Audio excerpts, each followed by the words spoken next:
So we know that the Sony PlayStation VR 2 was getting ready to be released, but Sony never gave us an official price or release date for the console. Well, today that all changed when Sony released the official statement on the release date and the price, and we're going to talk about if that price is a little too high. Hey everybody, welcome back to the channel. As always, if you guys are finding me for the first time, please do me a favor and smash that thumbs up and subscribe button. So the PlayStation VR 2, they finally gave us a release date and a price for February 22nd for the price of $550. So that is pretty high. A lot of people are probably upset by this, and of course the prices is going to vary depending on what region. There is also going to be a Horizon Call of the Mountain bundle for $600. Sorry, I don't mean to laugh, but that's pretty high, guys. That's a pretty high bundle. Now, I am a day one adopter of the original PlayStation VR. I actually bought the bundle that came with the PlayStation Move controllers as well as the PlayStation camera, and I believe I paid $399 for that. I can't remember the exact price I paid for that. I believe just the VR was $299. I think the bundle was $399. So this is much more than that. This is $550, $600 if you want to get that bundle.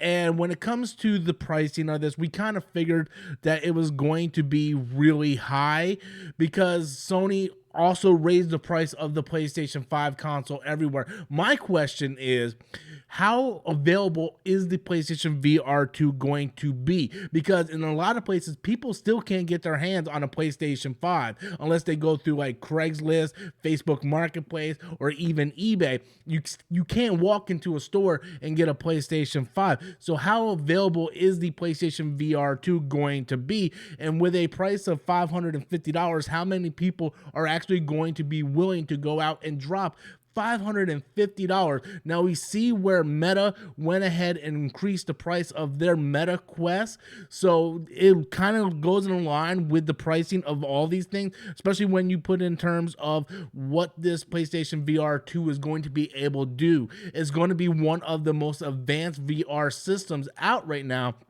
And for $550, a lot of people were kind of, a lot of people were guessing that it was going to go between the $500 to $600 range.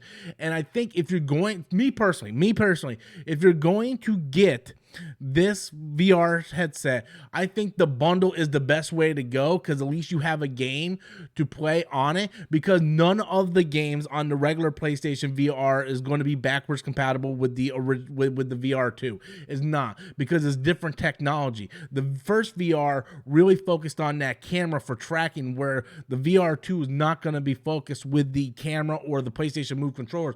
So it's a completely different unit. So those games on the PlayStation 4, those VR games are not going to be playable with the VR 2. So I think if you're going to go out and you're going to spend $550, you might as well just go ahead and get the $599 bundle with the Horizon Call of the Mountain. That way you at least have a game to play with your console, with your unit when you pick it up. And I do think that this unit, the bundle, is going to be the one that's going to be most available, because you see that a lot of times, right? You can get a PlayStation here in the United States for like $500, but every time you go on the website, it's available for $550 with Horizon, and you kind of see that they're trying to push the bundle to try to, make a little bit more profit. So I wouldn't be surprised if the Horizon Call of the Mountain bundle is the most available version of the PlayStation VR 2 unit available. So is this console going to be something that people are going to want to pick up? Because that's a lot of money, right? You're talking about $500 for the PlayStation 5 console if you can find it.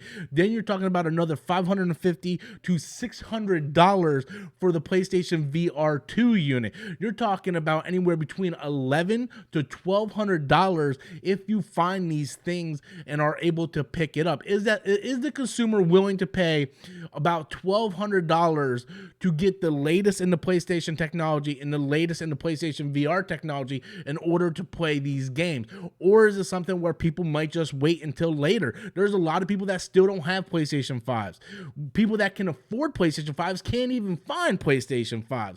They're a little more available now, but then when you talk about the PlayStation VR 2, like how available is that going to be? And is people willing to pay anywhere between $550 to $600 to be an adopter of this new technology that is going to be very limited when it comes to games available on launch day? So that is a lot of questions that you have to ask yourself. I don't think the price is outrageous like a lot of people might make it out to be. It's kind of like in the line of where I thought the pricing was going to be. And again, this is going to be like a novelty item for your PlayStation. It's not going to appeal to everybody. So you just have to really ask yourself, is the PlayStation VR 2 something that you're going to want to pick up? Are you willing to drop anywhere between $550 to $600 on something that is really just an accessory for your console? That is something that you have to ask yourself personally. Well, everybody, that's all I got. I want to know what you think. Be sure to leave your comments in the comment box below. Again, smash that like and subscribe button. And until next time, guys, thank you for watching.